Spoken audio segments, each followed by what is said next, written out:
So thank you so much for your participation. Welcome, Steven Levitsky and Maria Hermínia Tavares for Direitos Já, Brazilian Democracy Forum. Second act for the Brazilian, welcome Steven and Maria Hermínia Tavares to Brazil's Direitos Já Democracy Forum at our second international act on Watch for Brazilian Democracy. Thank you so much for your participation. We are all very honored to receive you both here. And so Steven Levitsky is an American political scientist and professor of government at Harvard University, where he's the director of the David Rockefeller Center for Latin American Studies. His research focus on Latin America includes political parties, party systems, authoritarianism, and democratization. He is notable for his work on competitive authoritarian regimes and informal political institutions, and has published in 2018, along with his fellow Harvard professor Daniel Ziblatt, a world-known bestseller on the theme, the notorious book, How Democracies Die. So, to ask important questions on the issue of democracy crisis, we have the honor to introduce you to the notorious professor Maria Hermínia Tavares de Almeida. Maria Hermínia Tavares is a senior researcher at the Brazilian Center of Analysis and Planning and a retired full professor working in the Department of Political Science and International Relations at the University of São Paulo. She is also a member of Brazil's Institute of Advisory Council, the Latin American program of the Woodrow Wilson Center for Scholars in Washington, and one of the academic commission of the European Union, Latin America and Caribbean Foundation. Her main publications include the book Economic Crisis and Organized Interests, The Golden Age, Essays on Democracy in Brazil, and Foreign Policy Responses to the Rise of Brazil with Gianluca Gardini. It's an honor to receive you both, and we will leave you to our debate, and we are very, very happy to have you here. Thank you for the invitation. It's very nice. Hi, Steve. How are you? Hi, it's a great pleasure to see you. Yeah, a pleasure to see you too. I'm supposed to pose questions to you. So I'll begin. Since you have published your book, other countries have taken the path towards democracy decay. Important countries like Turkey, India, Mexico, and Brazil. I have two intertwined questions. What new elements those new cases of democratic decay brought to your former ideas about this process? Did you have to change some aspects of your interpretation, or what you have learned more than about this? And the second, which is connected to this, is about Brazil. When we think about Brazil, Bolsonaro's script is a little different from those you described in your book. The script is elections, the president wins and uses his support to control Congress, the Supreme Court, the media, a process that enables him to introduce authoritarian legislation and go forward with a strategy of eroding democracy from within. Bolsonaro didn't do anything of this, actually. He did not organize a party. He did not try to build a strong majority in Congress that could allow him to change the law. He harassed journalists, especially women journalists, but did not try seriously to control the media. His rhetoric is very corrosive, but remains a rhetoric, mostly. He is more a provocateur than a tyrant in the making. How to make sense of this? So the two questions: what you have learned with the new cases? Sure. Wow, you're starting me off with some tough questions. So What have we learned in the 3 or 4 years since we published the book, particularly based on some of the newer cases? I mean, I think one thing that we've learned is that the problem globally is it's even more severe than I believed it was about 5 years ago. I've been more skeptical than some about how extensive the global retreat of democracy is, and I'm still not as convinced as some people that there is a great authoritarian resurgence in the world. But events, particularly in India, but also in Brazil, as you mentioned, two very big, important countries, solid democracies. I think there's been greater backsliding in India than in Brazil, but those are really serious developments, and have made me more concerned, more pessimistic about the global fate of democracy than I was 5 or 10 years ago.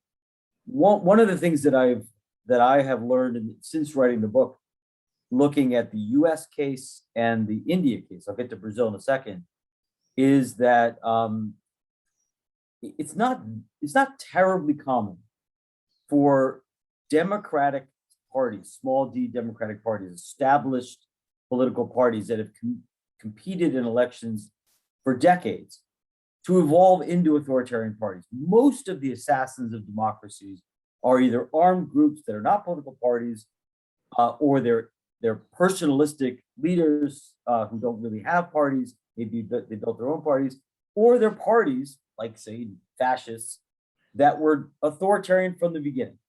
It's not terribly common, and we don't expect established political parties to evolve into authoritarian parties. But that's happening in the United States with the Republican Party, and it's happened, I think, with the BJP in India, and so that's somewhat new and something I think we need to study more. In the Brazilian case, I think I'm obviously not an expert on the Brazilian case, but my interpretation is very similar to yours, that Bolsonaro has largely not followed the script that we sort of present in our book. And I think that what that means is that he's both more inept than many elected autocrats, and likely to be less successful. I mean, in a sense, he's similar to Trump. Trump was also often more, I can't remember the word that you used, more performative than real, more rhetoric than action. He would threaten to do things but not do them. He would try to do things but then fail. He swung more times than he actually hit, which does not mean he's not a danger for democracy, but he was much less successful than Hugo Chavez or Erdogan in Turkey or Orban in Hungary, or Modi in the BJP in India, because he wasn't disciplined enough. He didn't really have a project, and that limited his capacity to sustain himself in power. And I think the Brazilian case is different, and the role of the military is somewhat different in Brazil. So I think we don't know yet what the outcome will be in 2022. But my guess is that there's a good chance that precisely because Bolsonaro did not invest in a party, did not invest in build a majority in Congress, did not find a way to really capture the judicial branch, precisely for those reasons, he may fail, and he may be removed from power in 2022. Let's think a little bit about causes of success and causes of failure. Is that only the case of having, this is only a problem of leadership, of the quality of this authoritarian, because they are all authoritarian in the heart? This is only a question of quality of the leadership, or is there something in the political system, in institutions in general, that explain more, that can explain also why some cases seem to be successful some of them are very new, so we don't know what will happen, but they have the probability of being more successful or of failing. I think it's more than leadership. Leadership does matter. I mean, Viktor Orban, for example, is a very talented, skilled politician who has helped to move a regime that was a pretty solid democracy, right in the center of Europe in a very, very surprising direction. And among the leaders that we're discussing, he is on the far end of the talented, experienced, disciplined politician. I think Bolsonaro and Trump are at the opposite. That does matter. But two other things matter a lot: the strength of democratic institutions. Democratic institutions in the United States and in India and Brazil are much stronger than in countries like Ecuador or Bolivia or Peru. It is much harder to be an elected autocrat in a country with decades of relatively robust democratic institutions and independent judiciary, and in particular, the most important institution perhaps is civilian control of the military. Donald Trump learned that it's hard to pull off what we call in Latin America an autogolpe, a presidential autogolpe, if you don't have the military at your side. Most successful autogolpes, whether it's Fujimori or Chavez or Correa, are able to get at least the cooperation of the military. So the institution of civilian control of the military, the strength of the judicial branch, the strength of the parliament, in these cases, both Brazil and the United States are much stronger than many of the cases that we're talking about. The other factor that is important is the strength of the political opposition. And here in the United States, the Democratic Party is a well-organized, well-financed, electorally viable party that was able to defeat Trump in the last election. In Hungary, by contrast, or in Venezuela, opposition forces had just collapsed. They were discredited, they were very weak, and they were unable to challenge them. Brazil, I think, is somewhat in between. Brazil's got a pretty strong civil society. It's still got an organized opposition, even though the opposition has been divided and the PT was obviously discredited. But the strength of the opposition and the strength of democratic institutions matter a lot. Could you elaborate a little bit more about this issue of the military? Because this is one of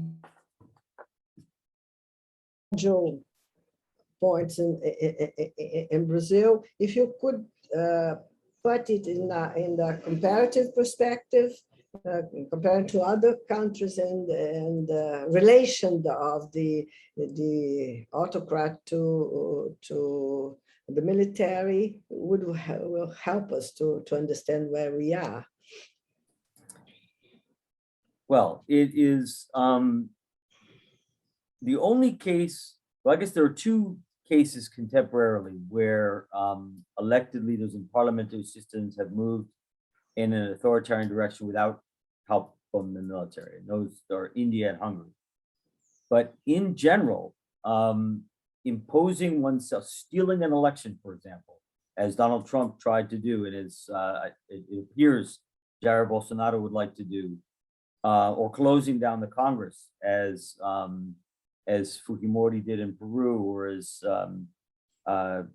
basically Correa did as both Correa and Chavez did, that almost invariably requires at least the consent and cooperation in the military. Sometimes the military is an active partner, as it was in the case of Fujimori, and as it really has been in El Salvador with Bukele. In other cases, the military just needs to agree to sort of step aside and allow the abuse to happen. But in the United States, for example, the military not only made it very clear that it was not going to repress on Donald Trump's behalf, it was not going to step in and cooperate with a plan to overturn the election. But it also began to pressure the Trump administration not to break the rules. It made it very clear to people in the Trump administration that the military was going to stand on the side of the Constitution, and that mattered. And the military, I think there's at least a chance that the military could play a similar role. There have been signals that the military could play a similar role in Brazil, although it's obviously divided, and there are elements of the military that are obviously quite close to Bolsonaro. So it's I don't know what yet will happen. Yeah, we didn't either, and we are very, very worried about. One of the worst scenarios regarding the Bolsonaro is the idea that he can cause some kind of a conflict, of huge convulsion, and then the military could come to impose order. I wonder, and I didn't discuss this with anybody, if maybe we can go to a situation like Bolivia, you see, in a certain moment, the military come and to impose order, but it's not necessary to support the president. I don't know. What do you think about? Because how this ends? This can end in an election. This can end in the coup. This can end in an impeachment. Yeah, no, it's obviously very uncertain. And anytime, and this is something that both the United States and Brazil share, anytime you elect an openly authoritarian figure into the presidency, particularly in a presidential system, it generates a lot of risk and a lot of uncertainty, and it creates possible scenarios that really might have been unimaginable before. That things that could never happen with Fernando Henrique Cardoso or Joe Biden could now happen under Trump and Bolsonaro. So I think it's very possible, given the historic role of the Brazilian military as the poder moderador, which was not always, historically, it wasn't, the military didn't usually govern. 1964 to 85 was an exception, but the military would intervene and put, as we say in English, put its thumb on the scale, remove somebody, make sure somebody makes it in office, step in to shape outcomes without governing. That's much easier for the military than actually governing like it did in the 60s and 70s. And unfortunately, first of all, the military has much greater public support and greater public legitimacy than any other political actor in Brazil, which is likely to embolden it and is likely to lead politicians to go running to the military as an ally, because it gives it prestige and authority that other actors don't have. That's a terrible place to be. And secondly, we've seen since in the last 5 years a creeping back of military intervention. The role of the military in the whole judicial process against Lula was whatever you think about the judicial process against Lula, the military weighing in as an independent actor is a terrible, terrible precedent. And so we now know that this military is willing to intervene to some degree. So it doesn't take much imagination to see it happening, stepping in a case of chaos. And Bolsonaro, given his approval rating, it's still too early to say that he can't win an election, but it looks like the electoral route is not the best route for Bolsonaro today. So creating chaos, which I think he's much better at than winning elections, it's not hard for me to imagine him trying to stir that up. To me, the best way to steer to a more democratic outcome would be for, I know this is very difficult, but for opposition forces to unite to form a really broad coalition that ranges from the PT to the center right in the first round, in order to deliver a decisive victory against Bolsonaro in the first round, so that he cannot claim fraud like Trump did, so that it is unambiguous where popular sentiment, where the electorate lies. And I think if that were true, if the opposition parties and the electorate through the opposition parties were able to send a very clear signal, a 30-point victory, I think that would discourage the military community. Yes, but this is very difficult nowadays. I cannot see it. And I think I agree with you. It would be the best thing to do. Bolsonaro has today around 25%, 30% of support. This is a solid support. I don't think it will melt down. One of the things we have learned in Brazil and in other countries is that those guys have social support. It's a minority, but our societies have produced support for this. Disaffection for institutions and democratic institutions and all that. But besides this building this united front, which I think it's not easy in Brazil, it's not foreseeable in Brazil. What can the democratic opposition do while the autocrats are in power? Because I think here in Brazil, there's a certain tension. Some people say, oh, the opposition is too mild regarding the government should be more strong, more affirmative. And others say, well, the line between a strong opposition and the provocation is not that clear, and so we should go more slowly. What other countries teach us of how the opposition behavior that could help or not help to support democracy? It's very hard. I mean, being in the position of a democratic, small d democratic opposition to an authoritarian president within a democracy, when you're supposed to play by democratic rules and you're trying to preserve democracy, but the president is authoritarian, particularly in a place like Brazil, where the presidency is very powerful. The opposition is necessarily reactive, and none of the choices are good, right? If the opposition is mild, an authoritarian president could just sort of steamroll, just sort of impose himself on the opposition and move towards authoritarianism. That's what we saw in Hungary, for example, where the opposition was very mild.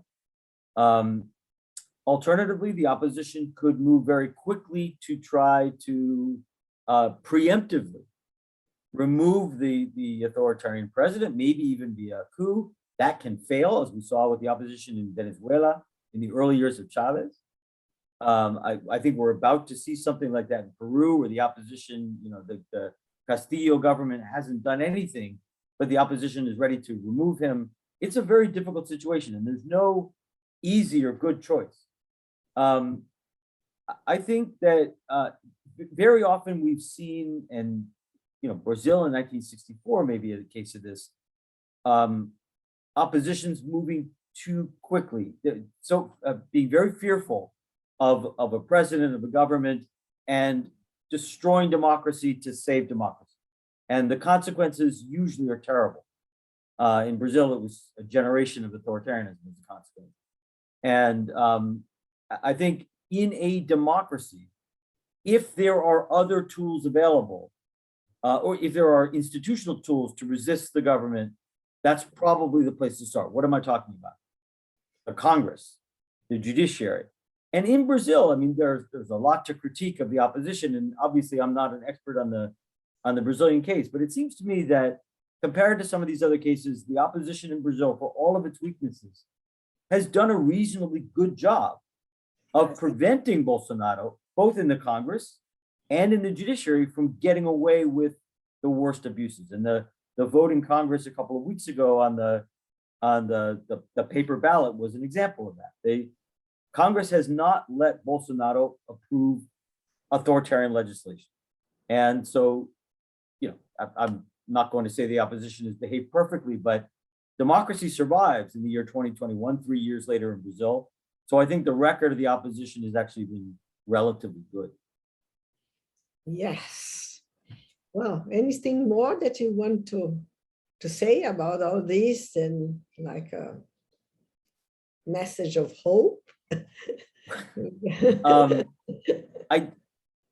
I do think that, I wrote a piece in Folha de São Paulo in 2018, arguing that it was important that the PT strike a deal with the center-right opposition and unite, because the outcome was going to be awful. And obviously nobody listened to that. But I want to make that call again. I think it is possible for the opposition to build a broad coalition. I understand it's very difficult. I understand it runs against the incentives of politicians, but if you want to save democracy, those are the kinds of sacrifices and concessions that you have to make. And so I'm still hopeful that Brazilian opposition politicians will take that charge seriously. Oh, can you hear me? So you freeze. Your last words have been frozen here, at least for me. If you can repeat the last phrase. Sure. What was the last thing that you heard? No, that Lula certainly is moving towards a more moderate position, which I think it's true, including he's talking to governors, to center-right politicians and all that, and then something is frozen. Okay, so I understand that it's very difficult for politicians to make these kinds of sacrifices. I understand that building a broad coalition and making concessions runs against the short-term incentives of politicians. But if you want to save democracy, a democracy in crisis, a democracy that's threatened, it's those kinds of sacrifices, it's those kinds of concessions that are necessary. And Brazilian politicians failed at that in 2018, just like US politicians failed at it in 2016. But I'm hopeful, given what I've heard coming from both center and center-right politicians and from Lula, I'm hopeful that that Brazilian opposition politicians will actually take up the challenge and beat the odds and build a broad coalition to defend democracy this time. Well, thank you. You wanted a hopeful conclusion. Yeah, and I think we have ground to be cautiously hopeful. I would say. Yeah, I agree. Yeah. Perfect. Steven, we really like to thank you both for the discussions you brought and to drive the discussion for this hopeful message at the end. It's a great pleasure, and I'm always happy to be in a conversation with Maria Herminia. Me too. It was a pleasure. It was a very good debate, and that took us to extreme important points of discussion that we are trying to bring in Brazil in this watch for our democracy, and it's a very important to raise awareness for our electoral process in 2022. And we really I want to thank you in the name of Direitos Já for having you both here. Happy to help. I'm a big supporter of the work you do. Thank you a lot, Steven. It was a pleasure to hear you. Thank you a lot, Maria Herminia Tavares de Almeida, for your participation. And hopefully we can spread these words to as many people as possible here in Brazil so we can protect our democracy and the electoral process. Thank you a lot. Have a good weekend, folks. Have a good day. Have a good day. Bye-bye. Bye.